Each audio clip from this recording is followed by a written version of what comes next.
It was late fall 2013, and there I was,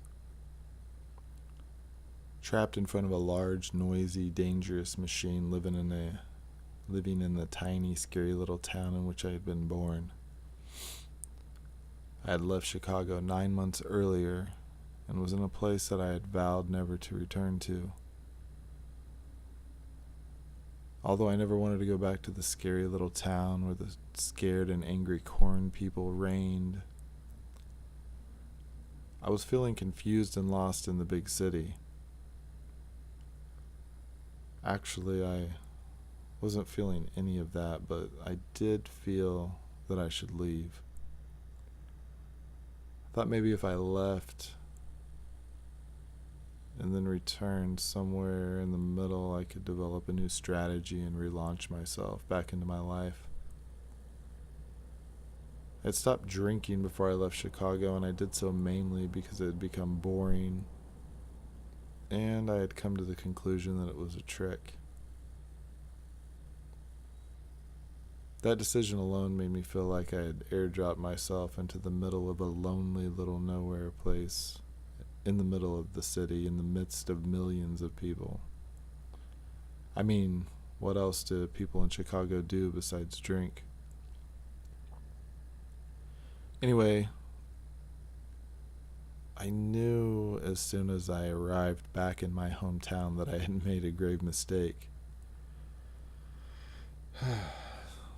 My arrival felt more like a suffocating wave of horror washing over me and pinning me down. I immediately felt trapped. Eventually, I found a low paying job one town and 28 minutes away. It's not that I sought out low pay, but there simply are no other options in these kinds of places. It goes without saying that I had already made the decision to get the fuck out of that place and back to Chicago as soon as I saved a chunk of money large enough to facilitate such an escape. It's not that I do think that Chicago is the panacea, it's just better somehow. Now I will get to the point. So there I am at the low paying factory job.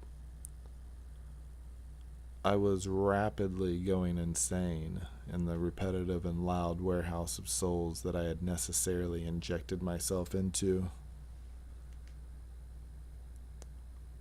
I almost quit after the first day. Between the boredom, the extremely low pay, and the general environment, it was all intolerable.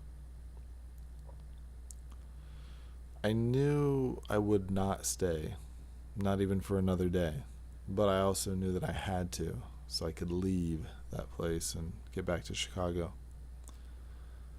Luckily, I had an epiphany of sorts. I had always wanted to read a Philip K. Dick book, but had never got around to it. I guess mostly due to the fact that I was more prone to read philosophy and nonfiction.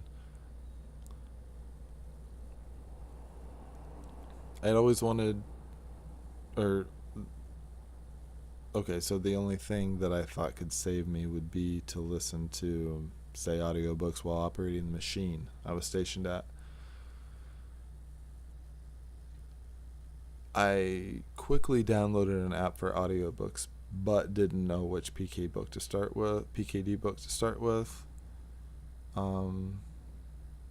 I thought I would immediately listen to Valis. That's what I intended on listening to. That's the one that I had read about, and people had talked to me about it, and it sounded the most interesting. But for some reason, I chose The Man in the High Castle. I have no idea why. There's no reason.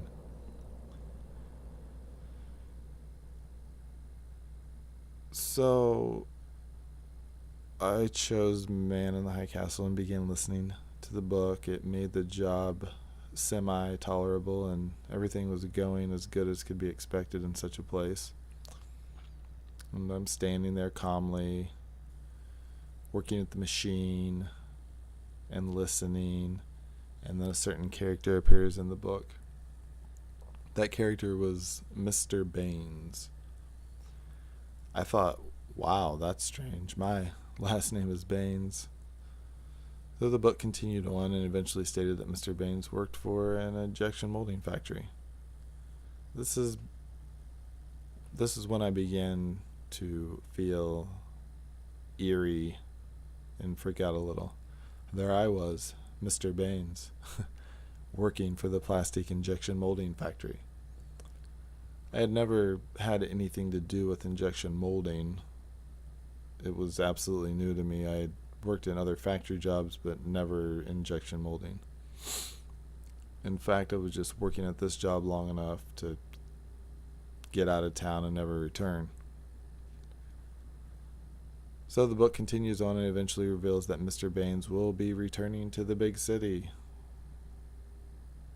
At that point, I stopped the machine and ran away a little bit and almost out of the building. It was if I had been written into the book, more or less. A book that I never even really intended to read. There was one coworker that almost understood such experiences, and I was able to talk to her about it. And she was perplexed, excited, confused, and a little scared. But I worked there for a few more weeks, got the money I needed to leave, and moved back to Chicago, where I continued to have strange experiences. That's it.